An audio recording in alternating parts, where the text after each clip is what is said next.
నంద్యాల జిల్లా కలెక్టరేట్ ఎదుట వికలాంగుల సంక్షేమ సంఘం ఆధ్వర్యంలో దివ్యాంగులు నిరసన వ్యక్తం చేశారు. అర్హత ఉన్న దివ్యాంగులకు ప్రభుత్వ పెన్షన్లు తొలగించారని ఆరోపించారు. కడప కర్నూలు రహదారి వద్ద రోడ్డెక్కి ఆందోళన వ్యక్తం చేశారు. వెంటనే తమకు ఎన్టీఆర్ భరోసా కల్పించి ఎలాంటి బ్యాంకుతో సంబంధం లేకుండా సబ్సిడీ రుణాలు మంజూరు చేయాలని వారు డిమాండ్ చేశారు.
దివ్యాంగుల నంద్యాల జిల్లా జేఏసీ ఆంధ్రం దేవరాజు గారి ఆధ్వర్యంలో స్థానిక కలెక్టర్ గారి కార్యాలయం ఎదుట ఈ యొక్క ధర్నా కార్యక్రమం నిర్వహించడం జరిగింది. ప్రధానమైనటువంటి అంశాలు ఏంటంటే అనర్హుల పేరిట నిజమైన దివ్యాంగుల పింఛను తొలగించడం జరిగింది సార్.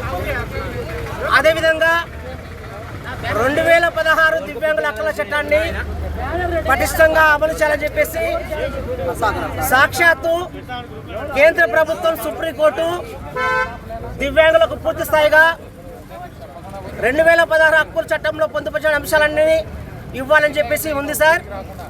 అదేవిధంగా ఇటీవల ఈ ప్రభుత్వం అధికారంలోకి వచ్చిన తర్వాత నకిలీ అనర్హుల దివ్యాంగుల పేరిట నిజమైన దివ్యాంగుల పెన్షన్ తొలగించడం జరిగింది సార్. మాకు సంతోషకరమైన వార్త ఏంటంటే మాకు చాలా సంతోషం సార్. అనర్హుల దివ్యాంగులు తొలగించడంలో ఎటువంటి సందేహం లేదు సార్. మేము ప్రభుత్వానికి పూర్తిగా ధన్యవాదాలు చెప్తాం సార్. కానీ పూర్తిగా మంచానికి పరిమితమైన వాళ్ళు, వీల్ చైర్లో ఉన్నటువంటి వాళ్ళు, ఒకరి మీద ఆధారపడినటువంటి వాళ్ళ పింఛన్ తొలగించడం వల్ల దివ్యాంగమైనటువంటి మేము, మాతో పాటు మా యొక్క తల్లిదండ్రులు, కుటుంబ సభ్యులు చాలా ఇబ్బందులు పడుతున్నారు సార్. దయచేసి కుటుంబ ప్రభుత్వానికి మేము ఇచ్చే సలహా ఏంటంటే మీరు చేసే కార్యక్రమాలు కేవలం పెన్షన్ తప్ప ఈ ప్రభుత్వం అధికారంలోకి వచ్చినాక ఎటువంటి సహాయ సహకారాలు అందించలేదు సార్ వికలాంగులకి. అదేవిధంగా డిసెంబర్ 3 వరల్డ్ డిజేబుల్ డే, ప్రపంచ దివ్యాంగుల దినోత్సవం పేరిట కార్యక్రమాలు జరుగుతున్నాయి సార్.